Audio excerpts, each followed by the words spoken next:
You can't just have water sitting there. It's an unregulated public nuisance. We're putting a fence around it and billing you for the beautification project."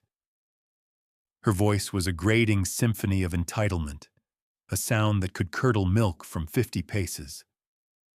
I watched her from my side of the ancient stone wall that had marked my family's property line for 2 centuries. She stood on the manicured, chemically green lawn of the new subdivision, a plus-sized woman poured into a polo shirt 2 sizes too small. The vaguely fascistic logo of the Whispering Pines Homeowners Association stretched taut across her ample bosom. This was Karen, the self-appointed queen of a kingdom of beige vinyl siding and cookie-cutter landscaping. Behind me, my land stretched out, 100 acres of old-growth hardwoods, whispering pines that actually whispered, and the soft, loamy earth that had sustained my family since before this country was even a country. And at the heart of it, the reason for her current tirade was the spring. It wasn't just a spring. It was Gable Creek Spring, the very headwaters of the creek that fed the entire valley. It bubbled up from the earth, crystal clear and cold, into a deep, stone-lined pool my great-great-grandfather had built, before flowing out under the old wall and eventually into the reservoir that served the whole region. It was geologically significant, historically protected, and most importantly, mine. I had retired here after 30 years in the Army Corps of Engineers. My campaigns had been fought with slide rules and survey equipment, my battles won against floods and failing infrastructure. I had built dams, dredged rivers, and secured water resources on 3 continents. All I wanted now was the quiet murmur of my spring and the rustle of leaves in the wind. I had come home to be a farmer of tranquility, to cultivate peace. I was not finding it. "Ma'am," I said, my voice calm and low, a tone I had perfected for de-escalating situations with armed warlords and panicked city officials. "This spring is on my property. It is federally protected as a primary water source. Your HOA has 0 jurisdiction here." She planted her hands on her hips, a maneuver that caused her bright pink polo shirt to ride up, exposing a pale strip of midriff. "Don't you ma'am me. I am President Karen Miller, and the Whispering Pines Covenants, Conditions, and Restrictions, Article 7, Section 4, Subsection B, clearly state that all water features visible from community property must be maintained to aesthetic standards. Your mud hole is an eyesore and a mosquito-breeding liability." A mosquito-breeding liability.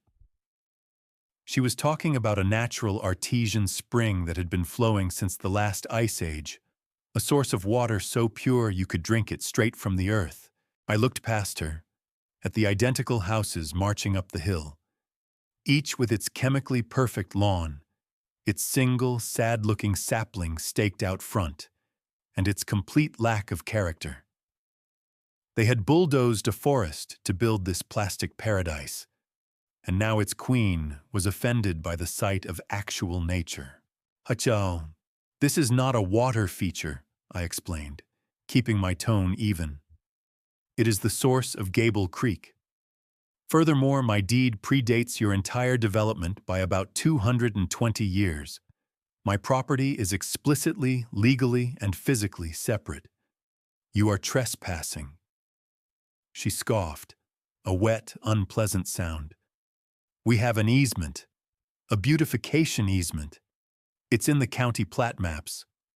Our landscapers will be here Monday to begin the installation of the security fence and the Whispering Pines Nature Trail signage. You'll be billed for the material and labor. It's for the good of the community." She turned and stomped away, her orthopedic sneakers squelching on the overwatered grass. The threat hung in the air, heavy and smelling of cheap perfume and delusion. An easement. A beautification project. These were the weapons of her petty little fiefdom, the bureaucratic jargon she used to bully people into compliance. I stood there for a long time after she was gone, listening to the gentle gurgle of the spring. It was the sound of my childhood, the sound of my peace. She had not just threatened my land. She had declared war on my tranquility. A slow, dangerous calm settled over me. The kind of calm that precedes meticulously planned, overwhelmingly disproportionate force. The colonel was retired, but the engineer in me had just been handed a problem that demanded a permanent solution. This wasn't a disagreement. This was a campaign. And President Karen Miller had just volunteered to be the opposing force. She had no idea what was about to happen. A week later, the first shot of the paper assault arrived. It came in a thick, cream-colored envelope, the kind of paper designed to convey both importance and intimidation. The return address bore the logo I had seen stretched across Karen's chest. Two stylized, sterile-looking pine trees leaning together, encircled by the words, Whispering Pines Homeowners Association for Community and Value. It looked less like a neighborhood crest and more like the insignia for a private security firm in a dystopian movie. I slit the envelope open with a letter opener my father had used. The paper inside was just as heavy, with an embossed letterhead. The language was a masterclass in bureaucratic passive aggression. It was not a letter. It was a formal notice of covenant violation and intent to levy fines. It was addressed to current occupant, which was the first of many tactical errors. My family had occupied this land since the Adams administration. The notice listed a litany of transgressions. Violation 1. Unapproved water feature, Code 7.4.b. Violation 2. Failure to maintain aesthetic standards, Code 9.2.a. Violation 3. Creation of a public nuisance, pest breeding, Code 11.6. Violation 4. Unsecured property bordering community space, Code 5.1c. Each violation came with an initial fine of $500 and a note that fines would double for every week the issues remained unremedied. The total at the bottom was a neat $2,000. It also formally notified me that, pursuant to the beautification easement she had invented, the HOA would be erecting a fence around the offending feature on the following Monday, and that I would be billed for the projected cost of $7,452. I read the document twice. My initial shock, a hot flash of pure rage, quickly subsided. It was replaced by something colder, heavier, and far more useful. It was the feeling I got when reviewing shoddy engineering specs for a critical bridge, a sense of profound contempt for the amateurism of the opposition. This wasn't a legal document. It was a wish list written by a tyrant. It was filled with jargon and threats, but it was built on a foundation of pure fantasy. She believed that by printing her demands on expensive paper, she could make them real. That was her strategic miscalculation. She was used to fighting emotional, unprepared civilians. She was not prepared for a fight against a man whose entire professional life revolved around regulations, blueprints, and the unyielding laws of physics and property rights. I walked into my study, the notice in my hand. The room was lined with bookshelves filled with engineering manuals, historical surveys, and binders from my 3 decades of service. It was a room dedicated to order, facts, and the methodical application of knowledge to solve problems. I pulled a new 3-inch D-ring binder from the cabinet. It was heavy, black, and built for serious work. On the spine, I inserted a freshly printed label. In stark block letters, it read, Operation Aquifer Freedom. This was no longer a simple dispute. It was an operation. It required intelligence, planning, and precise execution. The first document to go into my field manual was her notice. I slid it into a plastic sheet protector and clipped it into the first tab, labeled Initial Hostile Contact. My blood was running cold now, not with anger, but with purpose. The piece of my retirement was over, a casualty of the first engagement. But a new mission had just begun. The objective, not just to defend my land, but to dismantle the entire command structure of the enemy. President Karen Miller had started a war. I was going to finish it. Phase 1 of any successful campaign is reconnaissance. You do not engage the enemy until you know their strength, their position, and most importantly, the rules they themselves have sworn to follow. My first target was the Whispering Pines covenants, conditions, and restrictions, the very document Karen had cited in her declaration of war. A copy was easily obtained from the county's public records website. It was a 60-page document of dense legalese, designed to be unread and intimidating. I printed it out, 3-hole punched it, and added it to Operation Aquifer Freedom under a new tab, Enemy Doctrine. I spent the next 2 days with a pot of black coffee, a set of highlighters, and that document. To a layman, it was a tedious labyrinth of prohibitions against unapproved mailboxes and improperly stored garbage cans. To me, it was the enemy's order of battle. I wasn't just reading it, I was dissecting it, mapping its internal logic, and searching for the structural weaknesses that all such documents possess. I found them. On page 8, in the section defining the boundaries of the HOA's authority, was the key phrase, "shall have jurisdiction over all properties listed in Appendix A of the Master Plat, filed with Montgomery County on June 10, 2018. A simple, declarative sentence. And a fatal flaw. A trip to the county records office was in order. The building was a drab temple of bureaucracy, filled with the smell of old paper and the low hum of fluorescent lights. But I felt at home in such places. They are the armories of the paper warrior. The clerk, a woman who looked as if she'd been part of the building's original fixtures, pointed me toward a large format scanner. Within minutes, I had the master plat for the Whispering Pines subdivision on the screen. It was a sprawling map of lots, roads, and utility lines. And there, along the northern edge, was my property.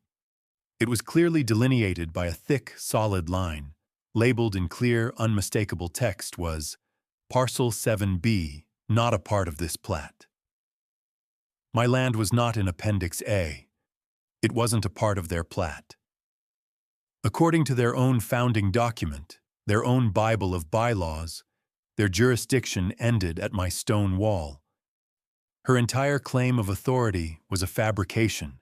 I printed 3 copies of the plat map, had them notarized by the county clerk for good measure, and returned to my command post. This went into a new section of the binder, Area of Operations. But that was only defensive. A good campaign requires an offensive element. Karen had mentioned an easement. I spent the next several hours searching the county's digital deed and easement records.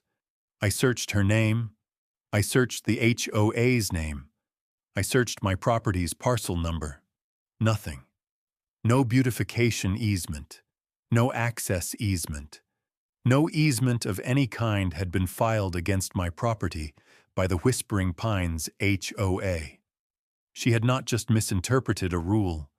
She had invented a legal right out of thin air and then lied about it. This was not just overreach. This was potential fraud. My next step was to find a higher authority. In any conflict, you must find the terrain that gives you the advantage. My terrain was the law, not her flimsy, self-serving bylaws, but the actual law. The spring, Gable Creek Spring, was my high ground. I recalled from my own professional history that significant water sources were often protected at the state level. A search of the state's statutes led me to the Department of Environmental Protection and the Primary Aquifer Protection Act. The act was clear. Any interference with a designated primary headwater, any construction within a 50-foot buffer zone, or any action that could impede its natural flow was a third-degree felony, punishable by massive fines and potential jail time. Gable Creek Spring was explicitly listed in the state registry. I picked up the phone. The man who answered at the DEP sounded bored, his voice a monotone drone. He listened with half an ear as I began to explain the situation. Then I used the magic words, Gable Creek Spring and Primary Aquifer Protection Act. The change was instantaneous. The boredom evaporated. His voice became sharp, focused. Sir, could you repeat that? An HOA is planning to erect a fence. Where? I explained Karen's plan in detail. I could hear him typing furiously in the background. Mister, he said, the title now carrying a weight of respect. They can't do that. That spring is a state-level protected resource. What's the name of this HOA president again? I gave him her name and the address of the HOA. He took my full name and number. We are opening an official case file, number 88-1-T-4, he said. A field agent will be out to inspect your property and post official state notices tomorrow morning. We will also be sending a formal advisory letter to the president of that association. Do not, under any circumstances, allow them to begin any work. If they set 1 foot on your property to start construction, you call the state police, and then you call me. We take this very, very seriously. I hung up the phone. A grim smile touched my lips. I had established the legal facts. I had confirmed my position, and I had now brought in air support. The state was my ally. I created a new tab in the binder, Regulatory Superiority, and filed away my notes from the call, including the case number. But the campaign wasn't just about me. A tyrant like Karen ruled through fear and isolation. She picked off residents one by one, making them feel like they were the only ones having trouble. The key to breaking that kind of power is to build a coalition, to show the oppressed that they are not alone. It was time to recruit some insurgents. I took a walk. Not on my property, but through the enemy territory of Whispering Pines. It was as sterile up close as it was from a distance. The silence was eerie, broken only by the hum of air conditioning units. Every lawn was perfect. Every shrub was trimmed into a neat, unnatural ball. It was a neighborhood suffocating under the weight of its own rules. My first target of opportunity was an elderly woman struggling with a large bag of mulch next to a pristine flower bed. She looked to be in her late 70s, with a kind, worried face. "Ma'am, allow me," I said, easily lifting the bag and placing it where she indicated. She thanked me, her eyes crinkling at the corners. "Oh, thank you, young man. It's Mistress Gable. I'm afraid my husband, Arthur, isn't much help with this sort of thing anymore." "It's my pleasure," I said. "I'm your neighbor to the north. I own the old timber property." Her eyes widened slightly. "Oh, you're the one. I'm so sorry." "Sorry for what?" She lowered her voice, glancing around as if spies were lurking in the perfectly spherical boxwoods. Karen. At the last meeting, she went on and on about the uncooperative hermit and his swamp. I knew she meant you. She's a dreadful woman. The seed was planted. I just needed to water it. "She seems to have a lot of opinions," I said neutrally. "Has she given you any trouble?" That was all it took. The dam of her polite reserve broke. She told me about the fines.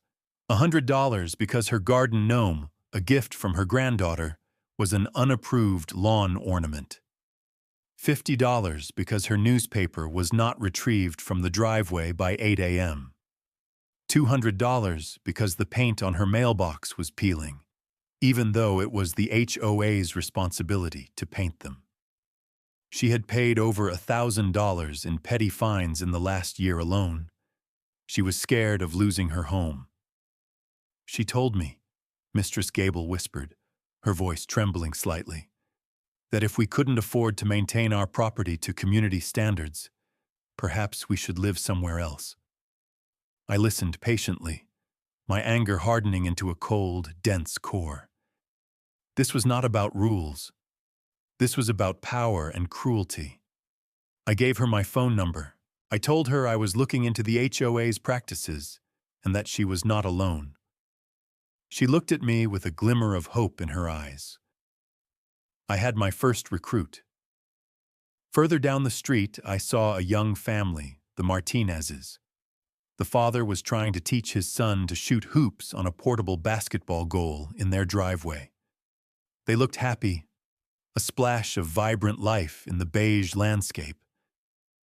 I knew from my surveillance, a casual drive-by an hour earlier, that this was a point of contention. I introduced myself. Mr. Martinez was wary at first. He'd clearly been conditioned to see strangers as potential code enforcement spies.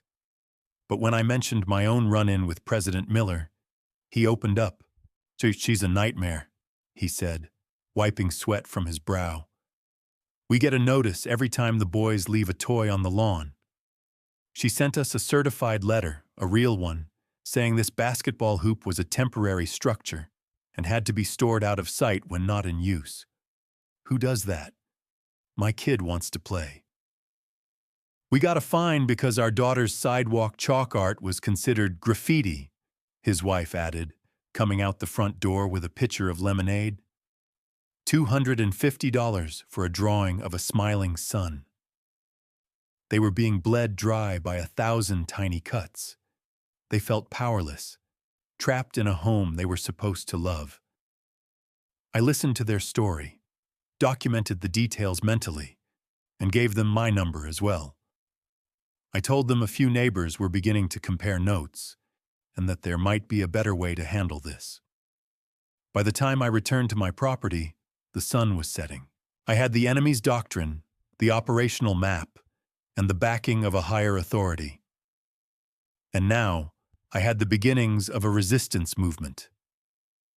Operation Aquifer Freedom was moving into its next phase. I opened the binder and created a new section, titled Allied Forces. In it, I detailed the stories of Mistress Gable and the Martinezes. Karen thought she was fighting one retired engineer. She was about to find out she was fighting an army. An army needs a general staff, and a modern campaign requires specialized expertise. My binder, my opposition research as it were, was comprehensive, but it was the work of an engineer, not a litigator.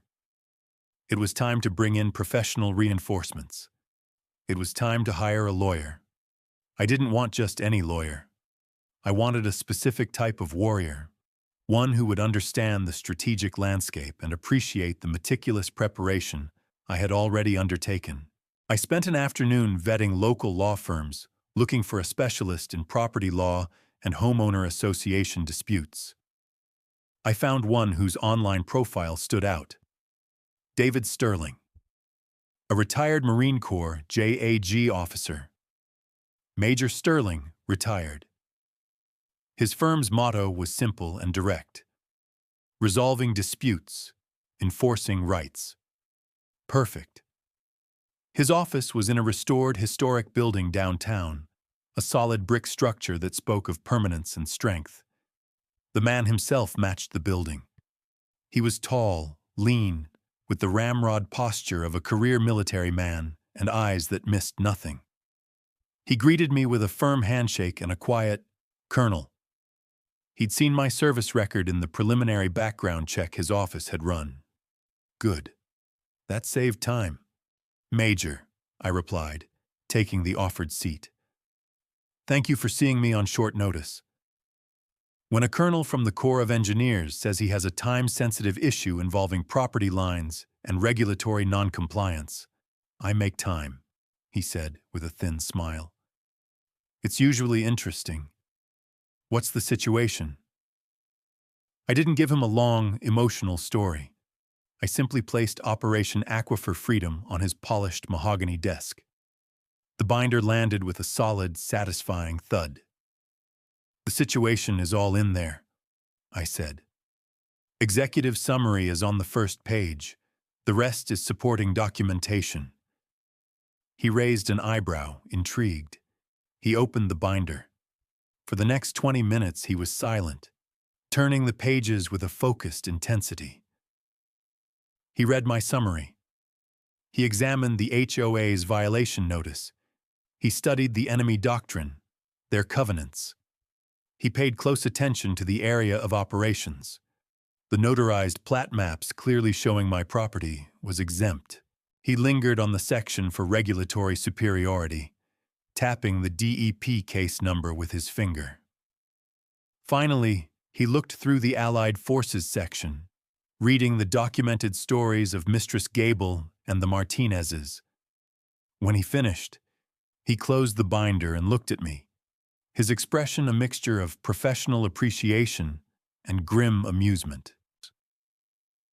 Colonel, he said, leaning back in his chair, this is not a binder. This is a kill box. You've done 90% of my work for me. You've established jurisdiction, documented the initial breach, identified the controlling legal authority, and even started a class action suit without knowing it. I believe in thorough preparation, Major. Clearly, he said, this President Karen Miller, she's a piece of work. This isn't just an overreach, issuing fines and threatening liens on a property completely outside her jurisdiction, fabricating the existence of an easement. This borders on criminal fraud and extortion. That was my assessment as well, I said calmly. What's our next move? Our next move is a tactical counter-salvo, he said, his energy rising. We are going to draft a cease and desist letter so ironclad and intimidating that it will make her hair curl. We won't just tell her she's wrong.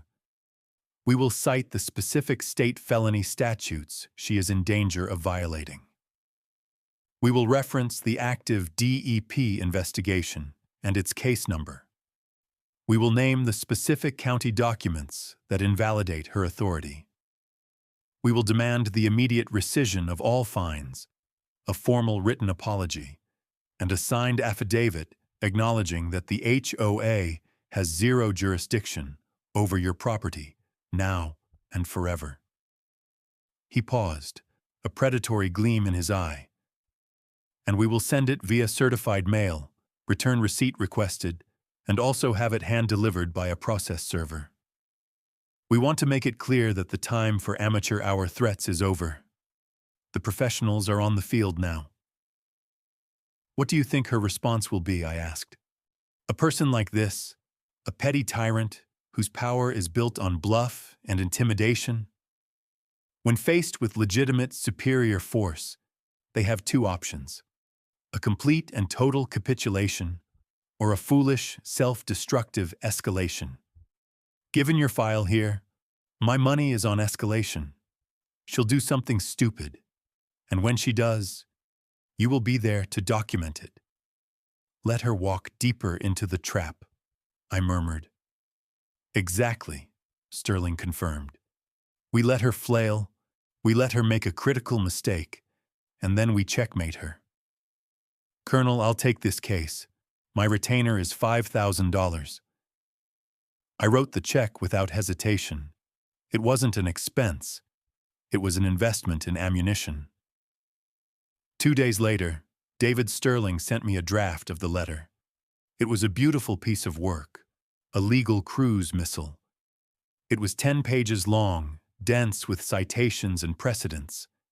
It was polite in tone but utterly brutal in its substance. It didn't just refute Karen's claims. It dismantled them, atom by atom, and then salted the earth where they had stood.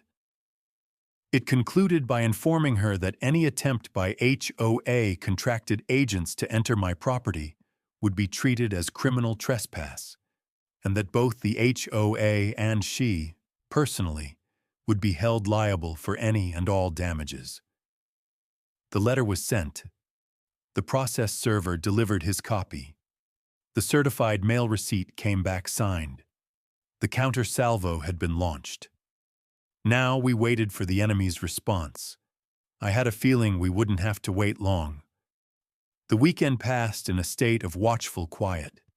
A DEP agent had, as promised, visited the property. He was a young, serious man who understood the importance of the spring immediately. He took water samples, photographed the area, and posted 2 large, official-looking signs on my side of the stone wall. The signs, in bold red letters, declared the area a state-protected primary water source and warned that any unauthorized activity was a felony. They were beautiful. They were artillery pieces, dug in and ranged on the enemy's position. Major Sterling's prediction about Karen's reaction proved to be remarkably accurate. A lesser tyrant might have retreated in the face of such a formidable legal broadside. But Karen was not a lesser tyrant. Her entire identity was wrapped up in her power over Whispering Pines. To admit she was wrong, especially about something so public, was an impossibility for her. For her, this was not a legal dispute. It was a personal challenge to her authority. And so, she escalated. Monday morning arrived, bright and clear. I was enjoying a cup of coffee on my porch, which overlooks the spring, when I heard the rumble of a heavy truck. A large flatbed, carrying a commercial-grade fencing system, pulled up on the road inside the subdivision, as close to my property line as it could get. A second truck followed, this one belonging to Miller's Majestic Landscaping, a name that sounded suspiciously familiar. A crew of 4 men hopped out and began unloading posts and rolls of chain-link fence. And then Karen's car, a white SUV with a Whispering Pines HOA president magnetic sign on the door, pulled up. She got out, wearing a bright yellow blazer that made her look like a deranged crossing guard. She held a clipboard like a scepter and began pointing and directing the work crew toward my stone wall. She had completely ignored the cease and desist letter. She had ignored the DEP's official warnings. This was her blunder. This was the critical mistake Sterling had predicted. I did not go out yelling. I did not confront her directly. That would be an amateur move. Instead, I retrieved Operation Aquifer Freedom from my study, along with a small digital video camera. I walked calmly down to the stone wall, staying on my side, and began filming. The foreman of the fencing crew, a burly man with a sunburned neck, approached the wall. "Morning," he said, a little uncertainly. "We've been contracted by the HOA to install a fence along this line." "Good morning," I replied, my voice even and pleasant, the camera still recording. "I think there's been a misunderstanding. Are you the owner of the company?" "No, just the foreman." "Could you please get the owner or the person in charge? And I'll need the name of your company and its business license number." He looked confused. Karen marched over, her face a mask of fury. "What are you doing? Get out of their way! They have work to do!" she shrieked, pointing at me. I ignored her completely and kept my attention on the foreman. "Sir," I said, my voice dropping into that quiet, authoritative tone that brooks no argument. "I am informing you, as a representative of your company, that this is private property. The HOA has no legal right or easement to perform any work here. You can see the official signs from the Department of Environmental Protection. If your crew sets 1 foot on my land or attempts to alter this state-protected area in any way, you will be committing criminal trespass and a 3rd-degree felony. I am filming this conversation as evidence. I then opened my binder. I showed him the notarized county plat map, highlighting the section that proved my land was not part of the HOA. I showed him a copy of David Sterling's letter, with the statutes on personal and corporate liability highlighted. The foreman's face went from confused to pale. He was a working man, not a lawyer, but he understood liability. He understood notarized documents and felony warnings. He looked from my binder to the state-posted signs, then back to Karen, who was now sputtering about beautification easements and community value. "Ma'am," the foreman said to Karen, his voice now laced with frustration. "He's got state signs and notarized county maps. You told us this was all cleared." "It is cleared. I am the president. You work for me," she screeched. "No, ma'am," the foreman said, shaking his head and taking a step back. "I work for a paycheck, and I'm not getting charged with a felony for it.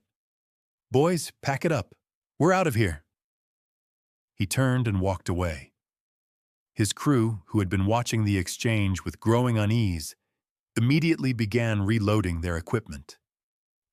Karen stood there, her mouth opening and closing like a beached fish. Her authority had been publicly challenged and had utterly collapsed. The landscaping crew, seeing the fencers retreat, started quietly packing their own tools. "You can't do this. I'll sue you. I'll ruin your company," she screamed at the foreman's retreating back. He just waved a hand over his shoulder without looking back. "Send it to our lawyer," he called out. Within 10 minutes, the trucks were gone. Karen was left standing alone on the manicured grass, her yellow blazer looking ridiculous in the morning sun. She glared at me, her face a mottled red. I gave her a slow, deliberate nod, then turned and walked back to my house. The entire encounter, including her shrieking threats and the foreman's prudent retreat, was now saved on the camera's memory card. It was a perfect piece of evidence. This went into the binder under a new tab: Failed Enforcement Action. The failed fence installation was a public humiliation for Karen, but I knew it wouldn't be the end. A cornered animal is a dangerous one. Her next move, however, came from a direction I hadn't fully anticipated. It came not as an attack, but as a leak. 2 evenings later, a man I vaguely recognized from HOA meetings knocked on my door.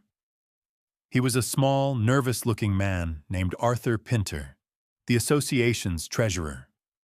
He was clutching a manila envelope to his chest, like a life preserver, and he kept glancing over his shoulder toward the subdivision. "Colonel," he stammered, refusing to make eye contact. I can't be a part of this anymore.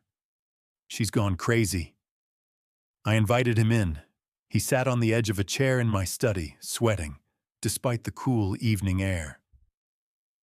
"She's calling a special meeting," he said, his voice a whisper. "A disciplinary hearing for you. She's trying to put a lien on your property. She told the board you physically threatened the contractors. She's making it all up." "I have a video of the entire encounter," I said calmly. Arthur nodded vigorously.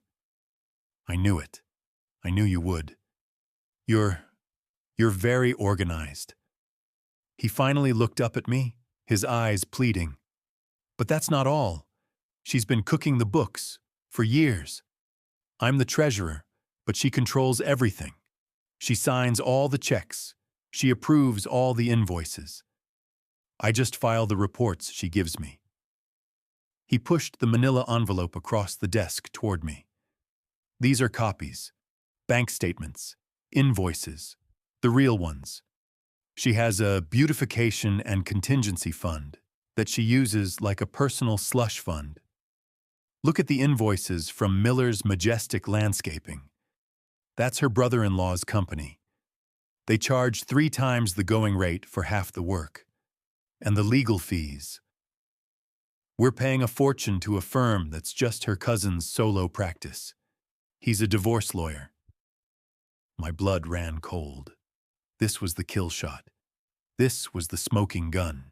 It transformed the conflict from a case of a power-mad president overstepping her bounds into one of criminal conspiracy and embezzlement. "Why are you giving this to me?" I asked, my voice neutral. "Because she's going to bankrupt the association to fund her vendetta against you," he said, his voice cracking. "And when it all comes crashing down, I don't want to go to jail with her. You're the only one who can stop her. You have to." He wouldn't stay for a drink. He was terrified of being seen. He scurried out of my house and disappeared into the night. I was left with the manila envelope.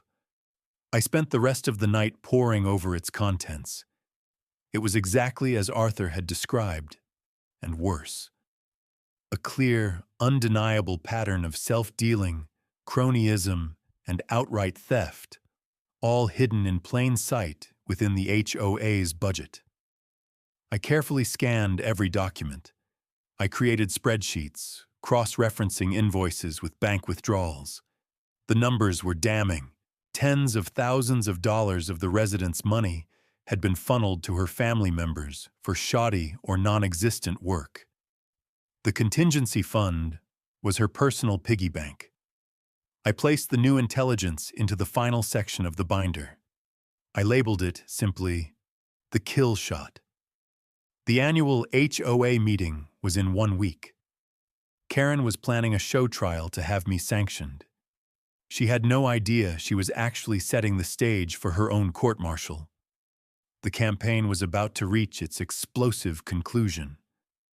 The battleground was to be the clubhouse of the Whispering Pines subdivision, a soulless beige room that smelled faintly of air freshener and desperation.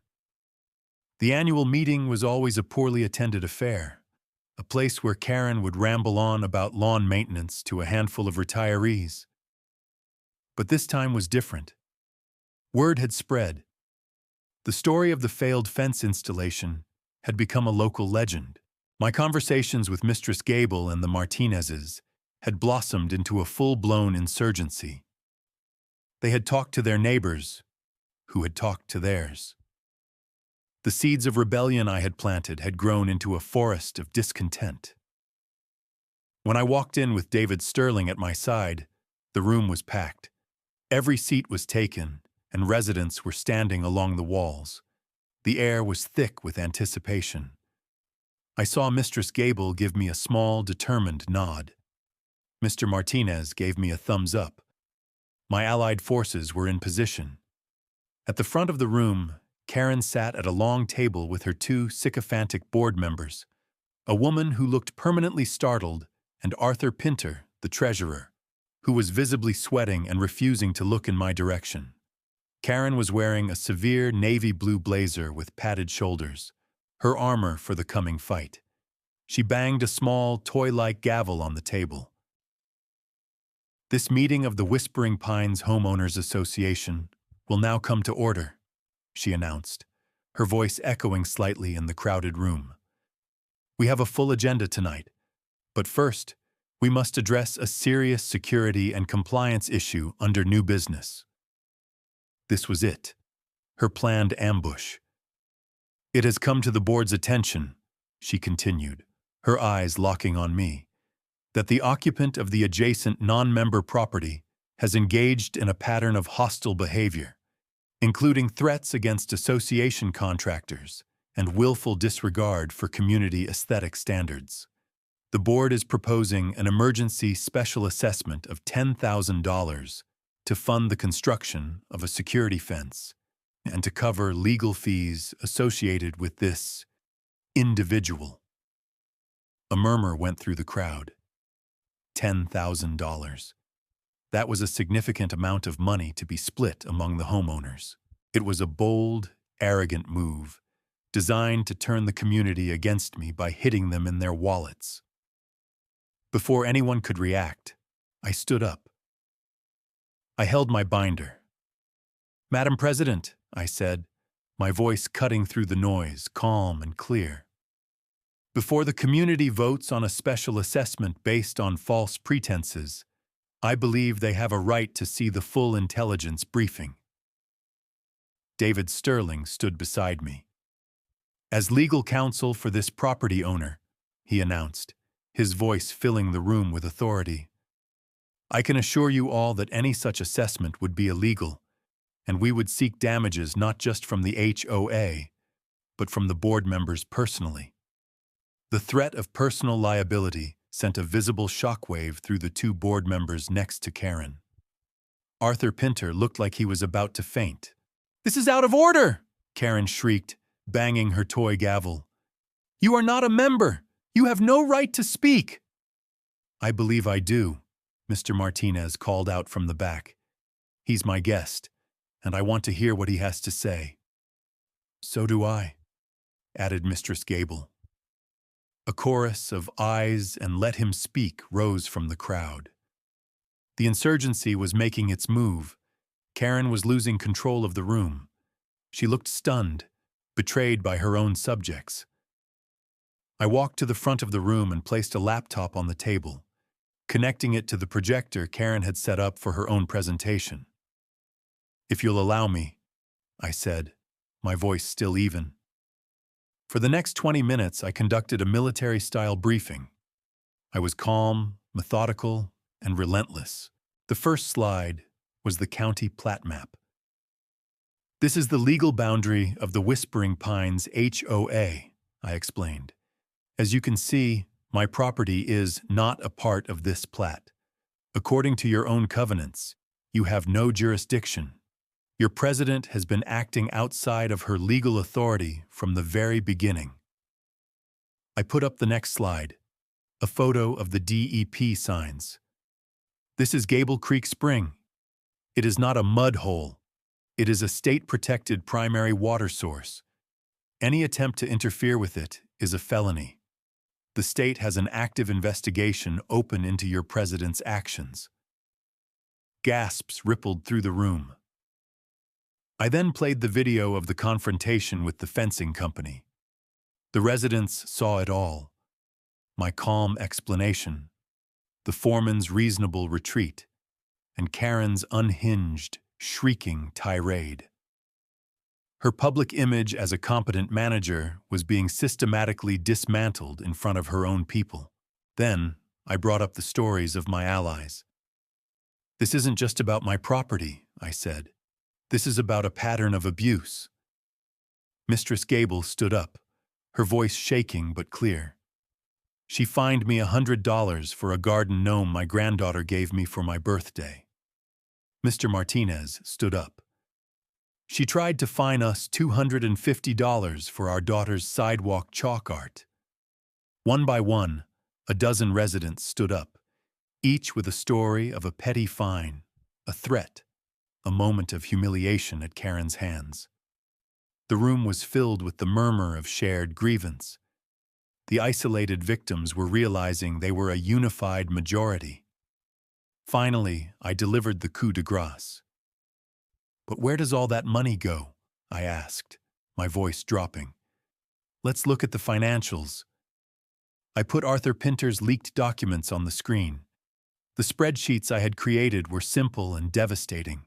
I showed them the invoices from Miller's Majestic Landscaping, owned by Karen's brother-in-law, showing charges of $5,000 for mulch delivery that other residents had paid $500 for. I showed them the tens of thousands in legal fees paid to her cousin, the divorce attorney.